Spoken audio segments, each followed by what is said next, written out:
What's up guys, welcome to today's video, my top talks from the Styrian Grand Prix.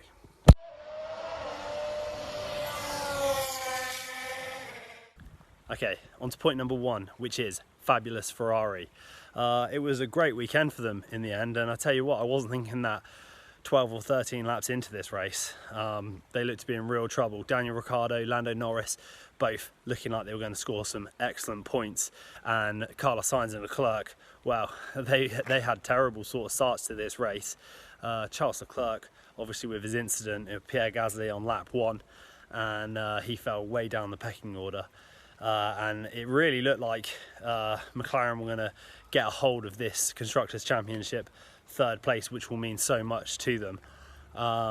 And unbelievably, out of nowhere, Charles Leclerc managed a great rescue race. And like I say, Ferrari, to give them their due, they got the strategy right today, and they put him on the medium tyres later on, and he really managed to get them to switch on and work, and he scalped some heads and got through the field relatively easily and scored some vital points for Ferrari. Carlos Sainz with just, you know, your classic Carlos Sainz sort of race. You didn't see much of him on the TV cameras, but he delivered a great result. And on the other hand, it sort of went wrong for McLaren, as they looked like getting a double point score and Ferrari were close to getting a null point score. And then Daniel Ricciardo, shame, but it appeared to have some technical issues, and it dropped him out of the points positions, and he never managed to recover from there, to be honest. Great race from Lando, but they really looked to be in a very strong position at one stage, and like I say, McLaren sort of lost that advantage when Ferrari got the job done today. So like I say, some of those overtakes from Leclerc, absolutely brilliant.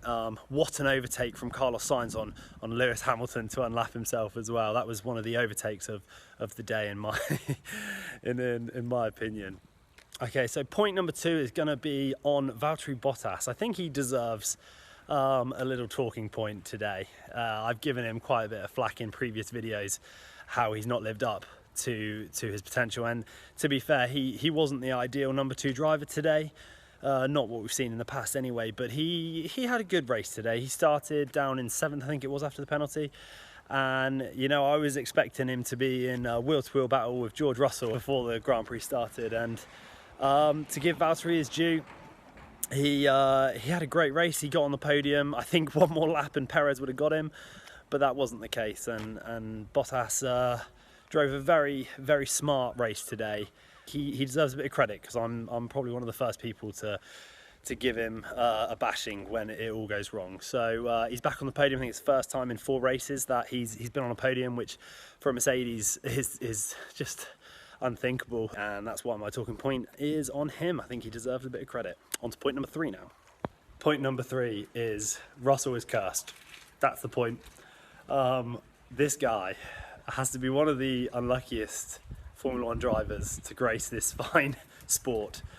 He delivers all he can out of that Williams, which, as Latifi has proven again and again, is a below optimum car, and he just is always being let down. I know in Imola he made the mistake. That's a rarity where he's caused it, but this guy just can't catch a break. He looked like he was on for a certain point scoring position today. He was keeping the tabs with Fernando, and they were closing in on Lance Stroll up ahead, and I really felt like he was going to score some really massive points for the constructors today. He's just been let down by his equipment. I mean, put this kid in a Mercedes. He proved that he can perform in it. It wasn't even his car. Next year, please, come on, this kid isn't going to hang around forever, and he needs to be in that seat. He needs to be in a title challenging car, or a race winning car I should say, because he is getting so much out of that Williams, and he is not reaping the rewards of it. I think it's a real shame. He drove brilliantly today. He was really humble in his radio message afterwards, saying that, you know, they're in it together. You know, I think he lost his head in Imola. You can tell he's learned from that, and he's grown from that experience as well, and I just feel really bad from every time it goes wrong for Russell. It makes my heart hurt. So hopefully there's, you know, we've got the same track next weekend. Hopefully Williams can give him the machine and he can get through and score some points for the team. Point number 4 is going to be on the championship duo. I am very excited. I could put this in every week, to be honest, because it's so refreshing to see an actual contender for the crown, for Lewis's crown. And boy, Lewis, you're in trouble, my friend. I'm a big Hamilton fan. I'm definitely no hater. And I want him to win this more than any other year. And I think this one will mean the most out of all of his world titles. If he can pull this off, I think this will be massive. And this will be, and a raindrop on the screen then. He gets a lot of hate, Lewis Hamilton. A lot of people say the only reason he's winning so much is because he's in the best car. Now, it's clear he's not in the best car.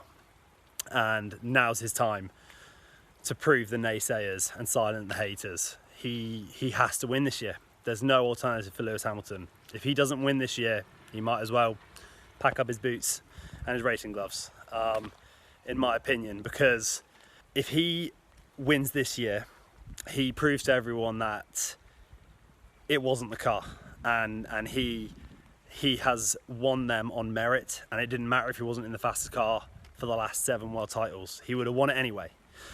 But if he loses, unjustly so, the criticism will come, and it won't be just, but the criticism will be there that he couldn't do it unless he had the best car. So it is a big season for Lewis Hamilton. He has a few races now where he has to try and claw this back. If you want to go down as the greatest of all time, you need to win this season. You got to. There's no other option. If you don't win it this year, then the naysayers and the haters will always say how you only won these championships because you're in the fastest car. So you need to prove them wrong. And that leads me on to point number 5. Talking point number 5 is going to be on Red Bull winning 4 in a row. That's mad. That is legit mad. Like, I know Red Bull have a good package this year, but it's unfathomable to think that Mercedes could go 4 races without a victory. Like, it just seems unheard of. Mercedes definitely need to up their game.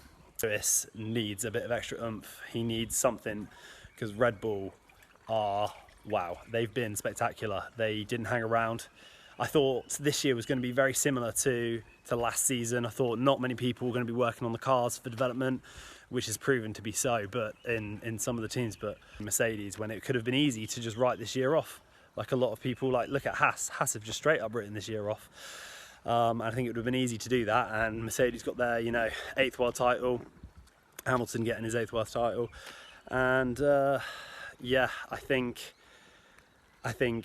kudos to you guys. So 4 in a row, that is incredible. And we're at Austria again next week. So it was close in qualifying. There wasn't much between the top 10.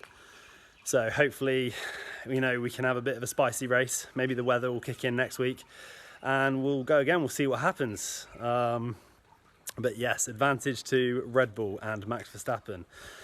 It's a long season. We've got a lot of time left, but I think it is gonna be like this all the way to the end. So yes, let's see what happens at Austria next week, round 2 of Austria. As always, if you like my videos, hit the like button, comment, and feel free to subscribe as well. Until next week, enjoy.